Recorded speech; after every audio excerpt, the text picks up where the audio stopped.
Whenever I work with a nonprofit organization on a communications audit or a communications strategy, one of my first questions for them is, what are your communications goals?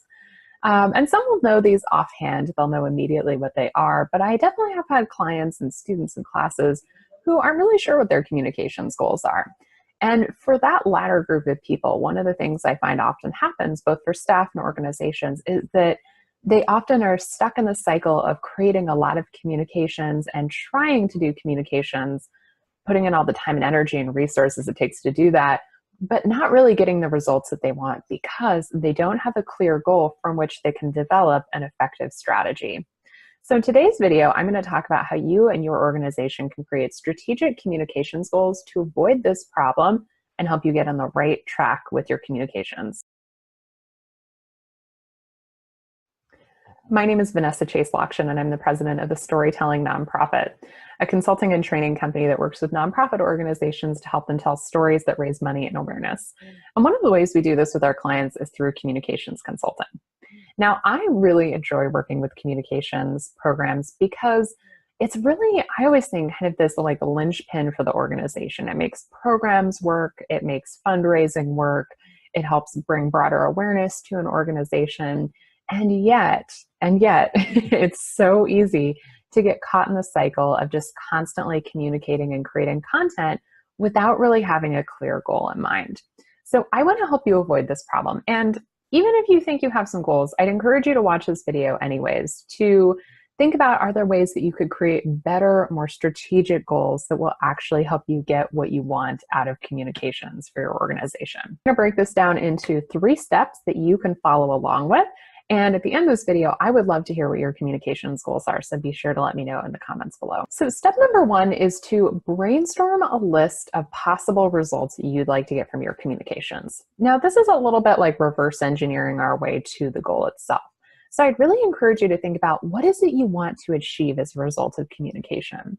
You know, for a lot of my clients, one of the things they want to achieve is more media coverage. They'd like earned media so they can have broader community awareness about what's going on at their organization. I have a lot of other organizations who want to build up a communications platform so that they can funnel people into their fundraising programs. They want to raise more money as a result of communication. There's endless possibilities.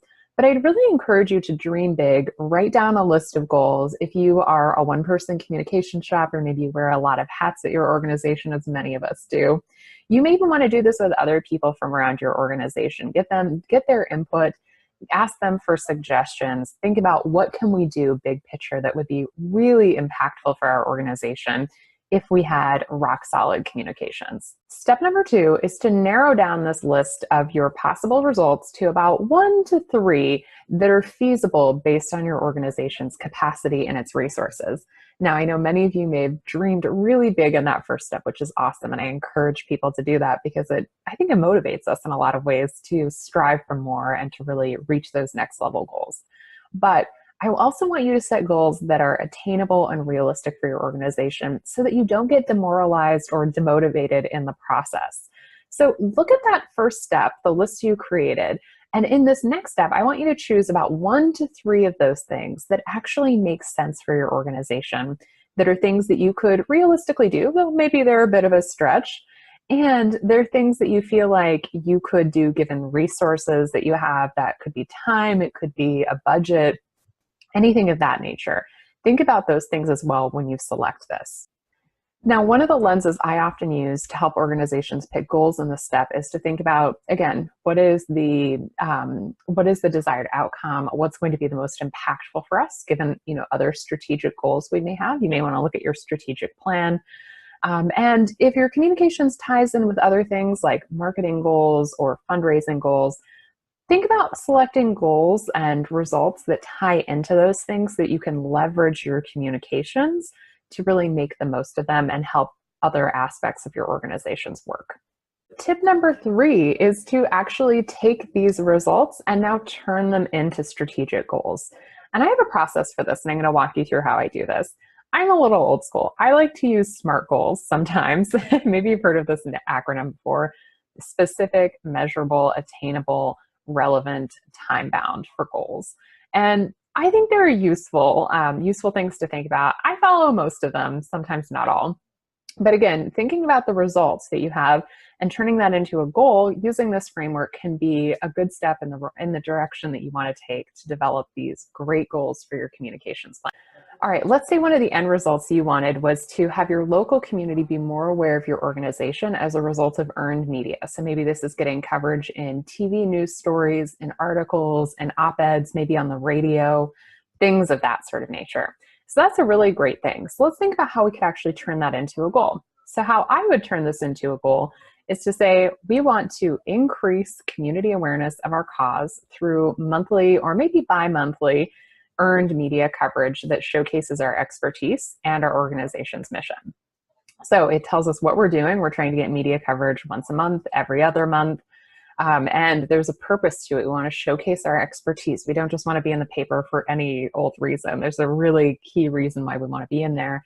And it's relevant, right? It goes back to this results, like your results is wanting to increase community awareness. Maybe you can measure this over time. There are some ways you can do that, but that's an example of how you can turn a results that you want into a goal that you can then work towards. So there you have it, 3 steps to develop your strategic communications goals. And as I said, I'd love to hear from you in the comments below. Let me know what kind of goals you're working towards.